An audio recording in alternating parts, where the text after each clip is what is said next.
What's good? It's another morning. Today is Wednesday, 1st November. October has gone. One more month to the end of the year. What have you been doing with 2023? What have you achieved? What goals did you put out and actually nail them? Which ones are we pushing to next year? Whatever it is, we still have life. We have opportunity, and we're going to give it 100%. My name is Serial. This is Culture Daily, and you're tuned to the right station, 3 Music TV. And of course, you're listening as well on Plus 89.9. Now, this is a morning with a difference. We're starting the month off with a bang and a different vibe. We all know what's been trending for the last few days. Yesterday, one of our own made the headlines again and the trends in relation to this. I'm talking about the National Maths and Science Quiz. What school did you attend? What school were you repping? What's the position on the chart? What's the position on this year's finals? Well, I have with me champions in their own right, legends in the making, and little geniuses who are about to take on the big world. I have with me the team from Achimota. Jay Foley made it possible because he's been fighting here hardcore for Achimota since the day we started this show. So Ayiko Jay Foley and Ayiko everybody who is an Akora. My wife is an Akora, so I'm sure this surprise is going to make everybody happy. And when I get home in the evening, it will be a nice house. Anyway, camera to my people. Pam, good morning. Good morning. Oh, Vim, good morning. Good morning. Hi. We are fine. Kenneth, Patika, and Walter. Welcome to Culture Daily. How are you feeling? Fine. Feeling Right. So you made up the team that led the campaign for this year's finals, right? Yes. Okay. I want you to take us all the way back before we talk about final bout, blow for blow. Let's take it all the way back to the beginning. Preparation for this. When did you know you wanted to be a part of this? What did you do to make sure that you were ready to get even through the selection process to make it to represent the school? Who wants to take that question? I'm going to do it like it's a quiz. Kenneth, what was it like? What was the selection process like? What was your preparation process like? Okay. I think we were told we were going to write a test. So the test was open to all students who were interested in writing. And so we had to learn because, everybody in the school, we have sharks in the school. Yeah. So we have to be able to do all. And they are selecting only 15 out of the many. So had to learn and prepare very well for the test. And so we prepared and we went to write the test. Then they selected 15. After selecting the 15, we were put in one class and we were groomed, we were being taught how to go about NSMQ and everything. So basically that, yeah. Okay. What kind of subjects were in the test, in preparation?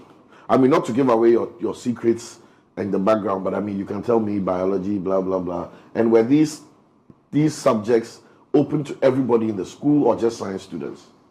Because it is a national maths and science quiz. What was the situation? Well, it was the 4 major electives as biology, chemistry, physics, and elective math. And then, but there are some students who do general science but don't do the biology. Okay. That they do geography or elective ICT. Okay. But they're also given the chance to write. It's just that they don't take the biology aspect because you can still be a contestant and then focus on the other major areas. Yeah. And then the other guy focus on the areas so that you can overlap. I saw some questions about microcomputers, erasable, removable, read-only memory, and stuff like that. So the ICT personnel would have been fit, students would have been fit for such questions. Exactly. Okay. Now, in getting ready for the competition, at what phase did you know that, okay, this is the squad, we are the ones going? Walter, at what phase? Or you were not told? Getting towards the competition, we could all feel that we had to go because everybody was supporting us, and then sometimes they even approach us. They'll be like, "Charlie, you they go, so if a force give you the things," and so the support was actually there, and then it was. I think during the WASI period that I started to know that we're the ones going. What did it feel like? The whole school behind you, they've selected champions to go and take on the fight. What did it feel like? What was the euphoria, the energy like? Was it pressure? Was it exciting? Or was it scary? It was all of it. It was all of it. Yes. Which one hit you the most? The fear or the excitement? The responsibility. Ah, I love that. I love that, the responsibility. You're worried that what if, Yes. right? Yes. Did that affect you in the competition? Was there any time that you were hearing the question and you were like, if I get this wrong, because I know you are keeping track of the scores. Yeah. I know you are keeping track of people's moods. I think one of your teachers is here. You are still keeping track. You are watching everything. How does that energy feel like being there and, like you said, having this responsibility, and then they ask you the question and then you have to gather and do all that? What is the moment like? Put me on the hot seat. What is it like? What are you focused on? Are you focused on answering the question or making sure that you stay making everybody happy? Everything as well, because as I said, like, I can't let people down. Like, I can't go there because everyone was like, you have been selected, we trust you, and we know you can do it. So anytime I go there, I'm like, Charlie, these guys, they really support me, and then they believe I can do it. So I have to deliver. I shouldn't let them down. So that's what always drives me. Okay, so school is one way. You have a lot of people, but you definitely always dig into your bag for inspiration. You need an anchor. Who at home, who in family was that bright light in the back of your mind, who kept telling you in your mind that you've got this covered, you can do it? Who was in your corner? Kenneth, who was in your corner from home? At home, my parents were very supportive and telling me I can do it and everything. But in school, I think our teachers did very well with that, and also our mates there. It's an entire team. There are 3 people sitting here because we are representing them. So it's an entire team, everybody doing their best.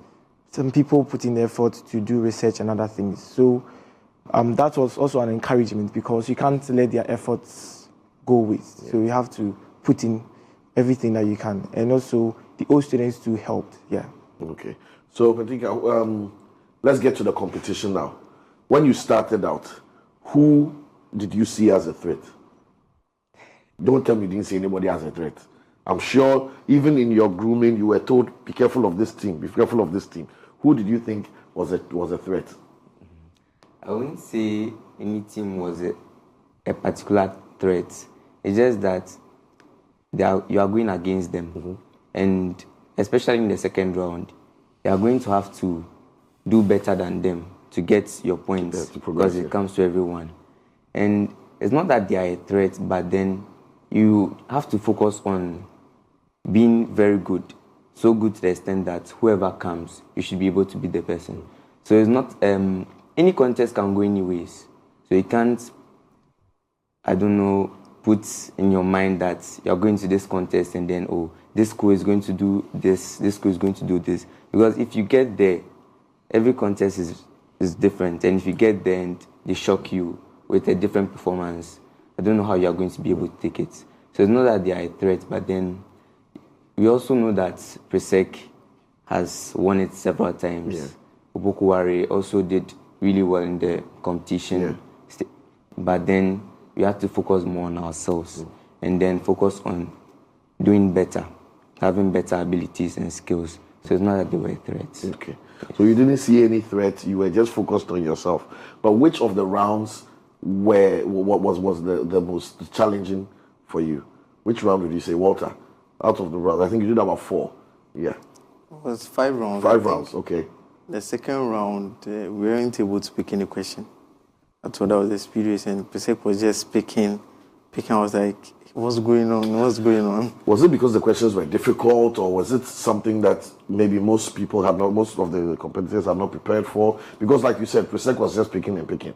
So what was it? Was it that the questions were difficult and Pesek got lucky, or what do you think happened? When someone presses before you, and you even have the answer after, like the person has pressed, there's nothing you can do, because if the person answers it correctly, it's off. It's gone, yeah. It's gone. So I think they were pressing before us and getting it correct consistently.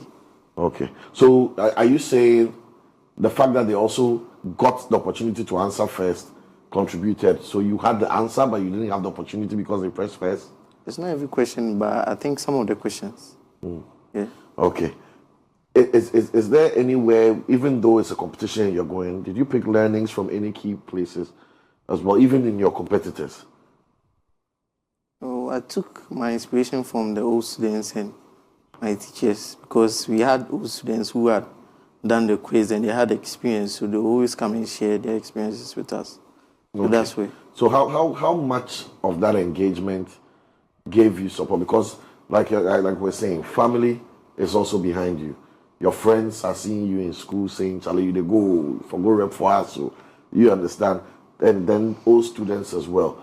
With all this responsibility on you, did it affect your ability to actually focus and learn in any way? Or was it an inspiration?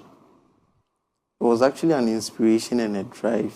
I wouldn't say it was like pressure on me or something, but I felt like it was a responsibility. People trust me, so I have to go there and deliver. I can't, like, in quote, fail. Okay.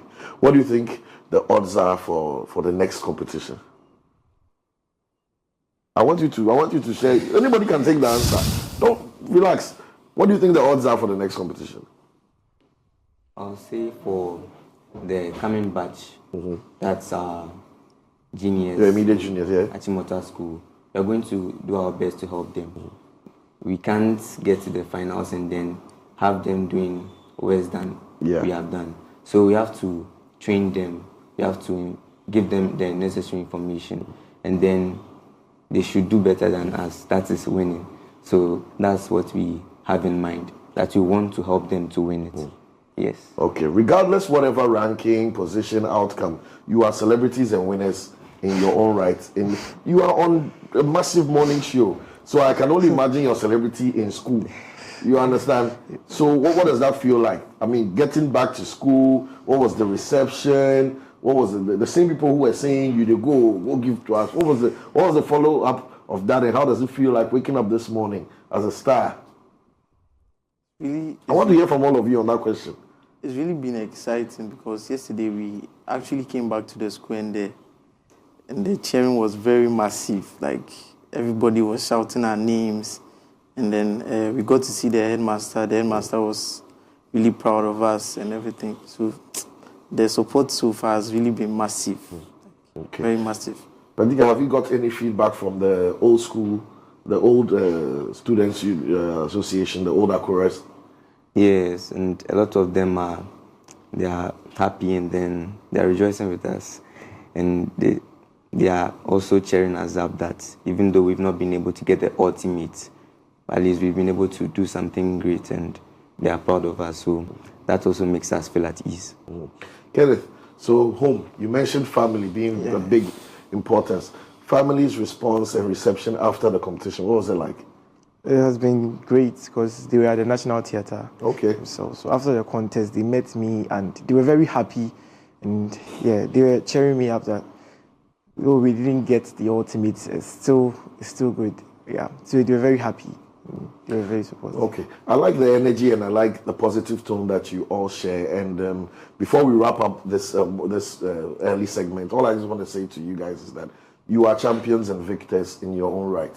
The fact that you qualified, you gave up a good fight, you made it to the stage that you made it to, and you will always be in the history books as the team that gave 100%. There's something to celebrate. And I think those are your medals around your neck, right? Yes. Wear them with pride. Wear them with pride. Don't feel like, oh, we didn't win the ultimate prize, so everything is gone. No. The teasing and the school competitions, and Jay Foley and I are always going at each other. It's normal. It's not going to end. 10 years from now, people are going to reference you that, oh, Mamotambi beat you. Take it on the chin and be a boss about it. Because if you weren't a champion to get up there, nobody will be talking about you. I hope you understand me. Yes. So own it, celebrate it, and appreciate your own effort, and be grateful to everybody who trained you, motivated you, prayed for you, and led you to where you got to. You've done great, and from the whole Three Music team, from the whole culture squad, we say a big kudos to you and big vim, and keep it up. We want to see where you guys go, where you elevate to from this pedestal. Can you promise me that? Yes. That you're going to stick to it? Yes. You're going to give 100%. I'll interview you somewhere else doing more amazing things. Yeah. Great. Walter, Patika, and Kenneth, thank you very much for a wonderful, warm way to start November. You are our first guest in November, and you are a great guest. And we've had a wonderful conversation. And I myself, I'm not going to say anything about St. Peter's again today. So, zip. But for now, we're going to take a short break. We're going to come back to you with our regular show and programming. But we've had the team from Achimota School that led the finals for the National Maths and Science Quiz, telling us their experiences, motivations, and what they have planned for the future. They're definitely going to stay learning, stay champions, and stay motivating us all with their genius. But for now, we're going to go on a break. And when we come back, we have more for you right here on Culture Daily. Stay tuned.